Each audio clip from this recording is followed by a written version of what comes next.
Hola chicos, ¿cómo están? Espero se encuentren bastante bien y bienvenidos una vez más a su curso de confianza. Bueno, vamos a comenzar el capítulo 2 de la parte de química con propiedades de la materia. Aquí nos dice propiedades, vamos a comenzar con las propiedades de la materia y entonces vamos a empezar definiendo lo que es una propiedad. Una propiedad es una característica que puede ser medida. ¿Qué es medir? Pues medir es una comparación. Cuando nosotros medimos la longitud de una pared, estamos comparando lo que mide el fluxómetro o el metro, como lo llamamos, el flexómetro, con respecto a la longitud de la pared, ¿sale? Cuando nosotros queremos calcular o saber cuánto volumen hay en un vaso de agua, pues nosotros simplemente contamos o comparamos la cantidad con un vaso medidor, ¿sale? Y sabemos cuánto volumen vamos a tener. Bueno, las propiedades de la materia, ya que sabemos, pues son características que va a tener la materia que podemos comparar unas con otras, ¿sale? De aquí vamos a tener las primeras tres clasificaciones, que son las propiedades generales, las propiedades particulares y las propiedades específicas. Dentro de las propiedades generales, pues son aquellas que están presentes en toda la materia. Las propiedades particulares son las que clasifican a un grupo de materiales, como en el caso de los metales y los no metales, y las propiedades específicas, como su nombre lo indica, pues van a ser distintivas de cada sustancia. En pocas palabras, nos ayudan a distinguir una sustancia de otra. Bueno, una vez teniendo las definiciones en la parte de arriba, vamos a poner ejemplos de cuáles serían propiedades generales, particulares y específicas. De las primeras propiedades generales, pues vamos a tener la impenetrabilidad, ¿sale? ¿Y qué nos dice la impenetrabilidad? Pues es la propiedad que nos dice que dos cuerpos no pueden ocupar el mismo espacio al mismo tiempo. Aunque esta propiedad no se siga en el transporte de la Ciudad de México, pues simplemente dos cuerpos no pueden ocupar el mismo espacio al mismo tiempo. No se puede, muchachos. No podemos estar ocupando dos cuerpos el mismo espacio. No somos Gasparín. Bueno, para los que aún conozcan a Gasparín, entonces no, es un fantasma, Gasparín. Entonces no podemos ser como los fantasmas y ocupar el mismo espacio al mismo tiempo. Entonces esa es la impenetrabilidad. Tenemos la divisibilidad. Y la divisibilidad pues es la propiedad de la materia que nos permite dividir la materia hasta llegar a los átomos o a las moléculas, ¿sale? Entonces podemos hacerlo en trozos más pequeños hasta llegar a la unidad fundamental. Después vamos a tener la porosidad y todos los cuerpos van a ser porosos, muchachos. ¿Cuál es la diferencia entre a qué se debe que de nuestro vaso de agua no se salgan el fluido? Pues que los espacios que hay entre los átomos es muy pequeño. Primero vamos a definir lo que es la porosidad. Mejor lo voy a poner en otra página. Entonces, primero la porosidad la voy a definir como el espacio interatómico o intermolecular de la materia. Como es interatómico, entonces es entre los átomos.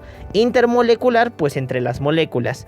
Si nosotros suponemos que los átomos y las moléculas son pelotitas, son esferas, nosotros podemos darnos cuenta que en estos espacios, o como se acomoden los átomos, va a haber espacios.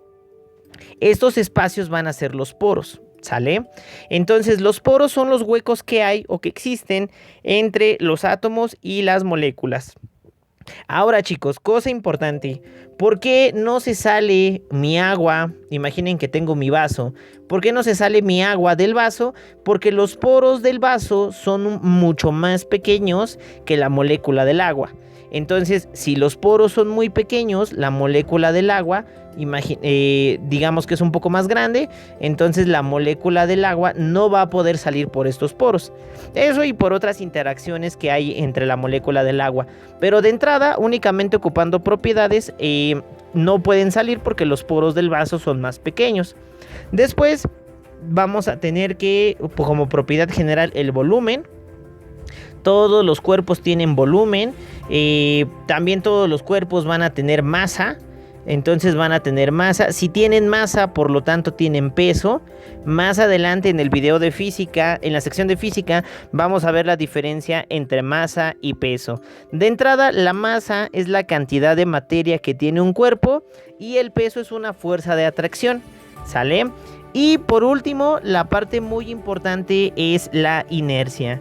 ¿Qué es la inercia? Pues la inercia va a estar en función de la masa, y la inercia nos va a ayudar a que un cuerpo conserve su estado de reposo o de movimiento rectilíneo uniforme, a menos que una fuerza lo modifique. ¿Qué quiere decir? Que un cuerpo se mantendrá en reposo hasta que algo lo mueva, o un cuerpo se va a mantener en movimiento constante hasta que algo lo detenga, como las personas en el espacio. Es muy peligroso ir al espacio y no tener un punto que nos esté amarrando, porque entonces lo que va a suceder es que nuestro cuerpo se vaya y se vaya, ya que en el espacio no existe un punto de fricción, o al menos eso es lo que todavía pensamos, depende que digan las nuevas investigaciones, pero por el momento en el espacio no hay fricción. Bueno, propiedades particulares. Como propiedades particulares vamos a tener a la dureza.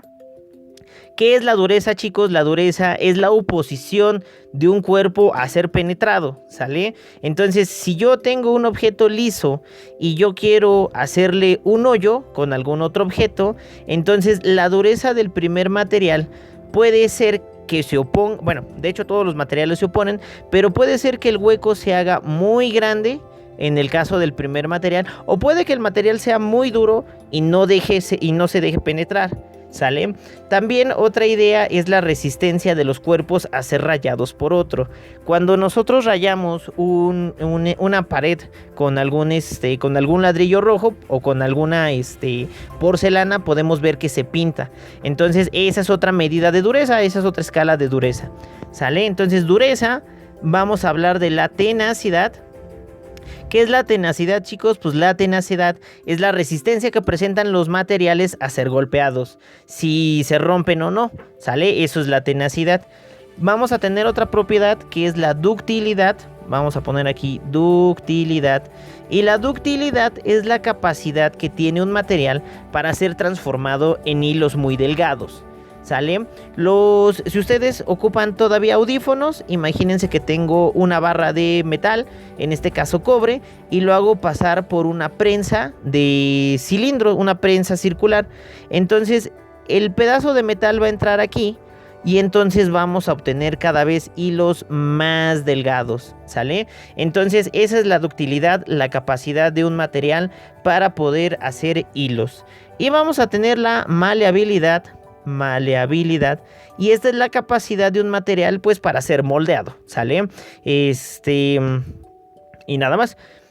Pueden haber más propiedades generales, más propiedades particulares, pero estoy poniendo las más comunes. Las propiedades específicas nos permiten diferenciar a uno de otro, y pues como ejemplo tenemos el punto de fusión, y vamos a tener también aquí mismo y punto de ebullición y punto de ebullición, que son dos cambios de estado. Ebullición, ¿sale? Pues es el punto en el cual un material va a pasar de sólido a líquido, o que va a pasar de líquido a gas, ¿sale?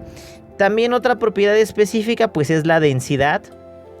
La densidad de los materiales es específica de cada material. Vamos a tener también aquí la solubilidad, la capacidad que tiene un material para disociarse en agua o en algún solvente.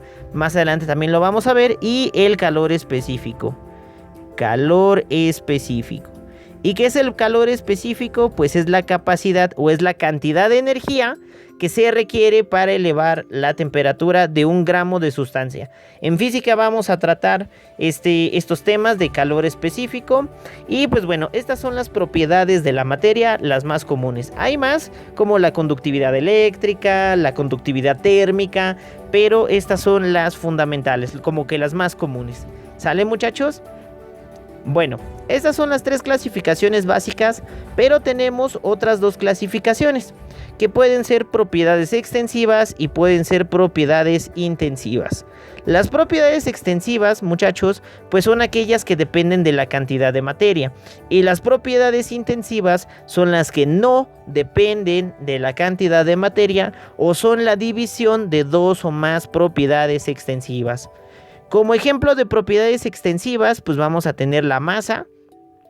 Cuando ustedes van a comprar las tortillas, pues depende de la masa cuánto le van a vender, ¿no? Entonces depende de la cantidad de materia, pues la masa. Si la masa es una propiedad extensiva, pues la masa va relacionada con un volumen, ¿sí o no? Eso también lo vemos cuando subimos o bajamos de peso. Pues depende cuánta materia le metamos al cuerpo, vamos a tener más masa y con eso más volumen. Y si tenemos masa y volumen, pues vamos a tener también peso. Entre más masa, más peso. Y así sucesivamente, ¿sale? ¿Qué otra propiedad pues sería extensiva? ¿Qué otra propiedad depende de la cantidad de materia? Pues podemos poner aquí la longitud. La longitud también depende de la cantidad de materia. Propiedades intensivas nos dice que no dependen de la cantidad de materia. Un ejemplo pues sería la dureza. La dureza pues no depende de cuánta materia tengamos. El objeto es duro o es frágil, ¿sale? No hay de otra, duro o no duro. Vamos a tener aquí el punto de fusión. El punto de fusión, ¿sale? Y por último, un ejemplo muy común es la densidad, que es con el que voy a estar trabajando. La densidad, físicamente lo vamos a ver, se define como masa entre volumen. Vean cómo la masa y el volumen son dos propiedades extensivas. En la división de dos propiedades extensivas me van a dar una propiedad intensiva y esa va a ser la densidad. ¿Sale, muchachos? Entonces, espero les haya gustado el video. Quería hablar un poquito más sobre los estados de agregación. Yo creo que sí. Denme 2 minutitos y regresamos. Vamos a ver los estados de agregación de la materia. Ok, chicos, ya estamos de regreso. Ya que hablamos de las propiedades de la materia, pues vamos a hablar de los estados de agregación de la materia. Hay 3 estados de agregación de la materia. Bueno, hoy en día se conocen 5, pero nosotros vamos a hablar de 3. El sólido, el líquido y el gas. Para quien se pregunte quiénes son los otros dos, pues los otros dos es el plasma. El sol es un ejemplo del estado plasmático, es gas sobrecalentado, supercalentado. Y el quinto estado es un tal Bose-Einstein. Más adelante a ver si hablo de ese estado, ¿sale? Pero de entrada nosotros nos vamos a enfocar en solo 3. Esos son los que vienen en su examen: el sólido, el líquido y el gas. Y estas son sus características. El sólido pues tiene forma definida, tienen volumen definido y son incompresibles, ¿sale? Incompresibles. El estado líquido pues tiene volumen definido, son incompresibles. Eso es una característica muy importante porque con eso se hacen muchas prensas hidráulicas y pues bueno, adoptan la forma del recipiente que los contiene. Y los gases son compresibles, ocupan todo el volumen del recipiente que los contiene y también adoptan la forma del recipiente que los contiene. Para que se presenten los estados de agregación, pues debemos de considerar las condiciones a temperatura y a presión. Muchos elementos están en estado sólido, otros están en estado líquido y otros están en estado gaseoso. ¿A qué se debe esto? Pues a sus propiedades, a sus características de temperatura, presión y nada más. Y otras cosas, pero principal son temperatura y presión. Ahora, todos los materiales presentan los 3 estados de agregación de la materia, solo que hay que ser muy específicos o muy cuidadosos con la temperatura y la presión, ¿sale? Entonces, esos son los 3 estados, se deben también a su fuerza de cohesión de las moléculas o de los átomos. La fuerza de cohesión es la fuerza que mantiene unidas a las moléculas o a los átomos, ¿sale? Se dice que para los sólidos la fuerza de cohesión es muy grande, para los líquidos la fuerza de cohesión es un punto intermedio entre sólido y gas, ya que no es tan fuerte pero tampoco es tan débil, ¿sale? Y por último, la fuerza de cohesión de los gases pues es muy baja, prácticamente nula. Y ya para terminar vamos a hablar de los cambios de fase, cómo se llaman el cambio de transición de uno a otro. Si queremos pasar del estado sólido al estado líquido, se le conoce como fusión. Si queremos pasar del estado líquido al estado gaseoso, se llama evaporación. Y si queremos pasar del sólido al gaseoso, se le llama sublimación. Los procesos inversos: si queremos pasar de gas a sólido, se le conoce como sublimación inversa. Si queremos pasar de líquido a sólido, se le llama solidificación. Y si queremos pasar de gas a líquido, hay dos maneras: o bajando la temperatura o modificando la presión. Esos tienen dos procesos. Si es por temperatura, se le conoce como condensación, y si es con base a la presión, se le llama licuefacción. Un ejemplo de condensación son es la nieve. El descenso de temperatura en el agua pues hace a que tengamos nieve. Y un proceso o un ejemplo de licuefacción es el gas de los encendedores. Es un gas metido a muy alta presión, entonces se hace líquido. Por eso cuando se rompen los encendedores, estos explotan por la gran presión que tienen, ¿sale? No lo intenten en casa, no lo hagan, simplemente créanme que eso pasa. Entonces, chicos, vamos a dejarlo por aquí. Espero les haya gustado el tema. Nos vemos en el siguiente capítulo. Si tienen alguna duda, algún comentario, alguna sugerencia, pónganlo en la parte de los comentarios. Y si tienen algún problema de química, de física o de matemáticas que quieran que resolvamos, déjenlo también en los comentarios o mándenmelo a mi correo y yo lo resuelvo. ¿Sale? Nos vemos en el próximo capítulo, muchachos. Los veo en el camino hacia el éxito. Cuídense mucho y nos estamos viendo. Hasta luego.